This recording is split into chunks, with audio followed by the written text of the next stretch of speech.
What a win by India. चाहे जो मर्जी लोग कहें कि जी कंडीशंस दुबई की हैं और वहाँ पे उनके पास एडवांटेज है, बात ये है कि this is the third time that we are seeing कि जी वो चैम्पियंस ट्रॉफी का फाइनल में आ चुके हैं. So one needs to accept the fact that they are just a very good team. A superb team.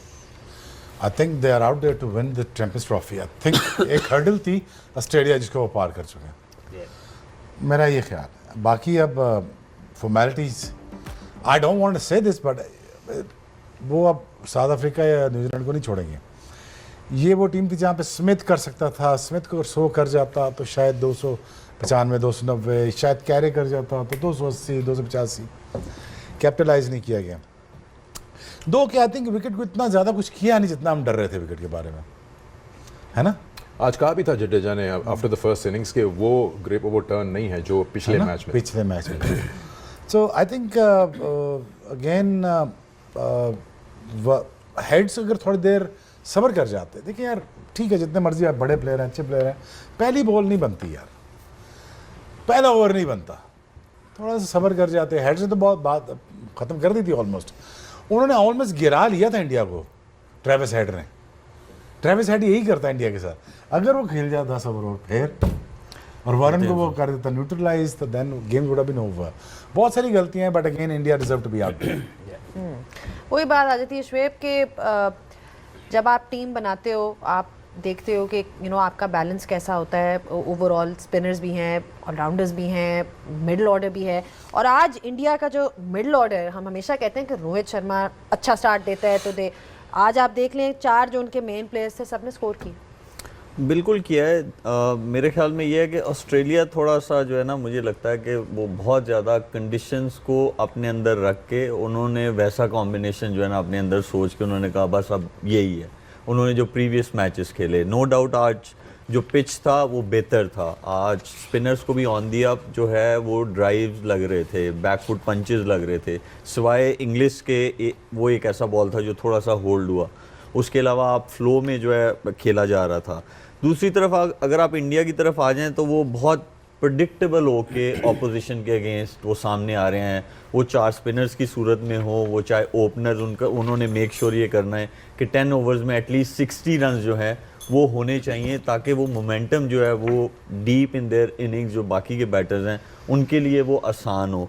अगर हम ओवरऑल देखें तो वो कंडीशंस ठीक है, उसको मद्देनज़र रखते हैं, लेकिन वो अपनी बहुत ज़्यादा स्ट्रेंथ्स पे खेल रहे हैं. वो कॉम्बिनेशन की सूरत में हो या उनका पर्सनल गेम हो.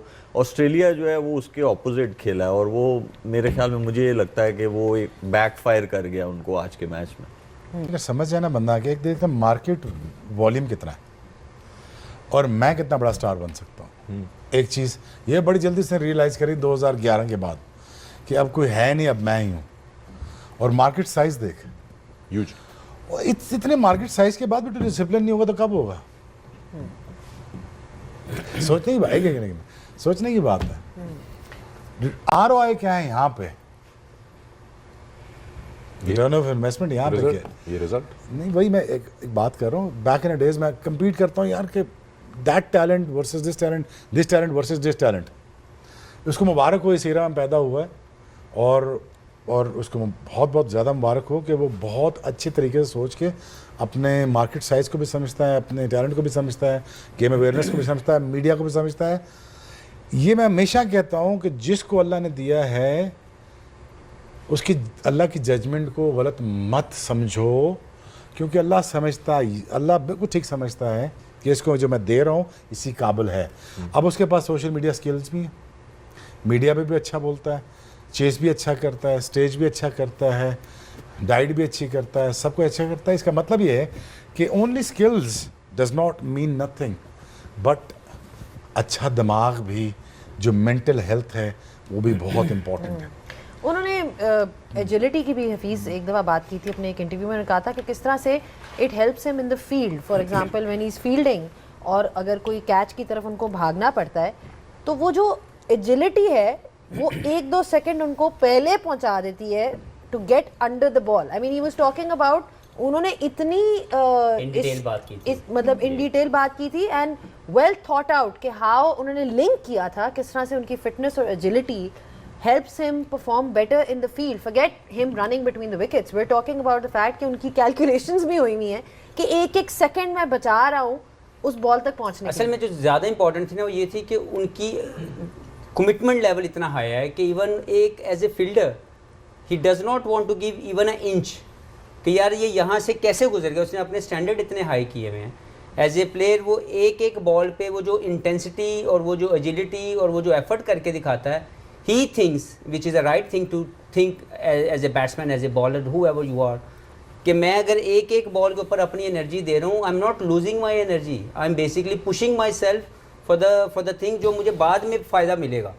उसकी एक बॉल के ऊपर जो वो पुश करता है, ही बिलीव्स कि उसकी बैटिंग में उसको उतना फ़ायदा मिलता है क्योंकि उसकी बॉडी कम के ऊपर सेटिस्फाइड नहीं होती।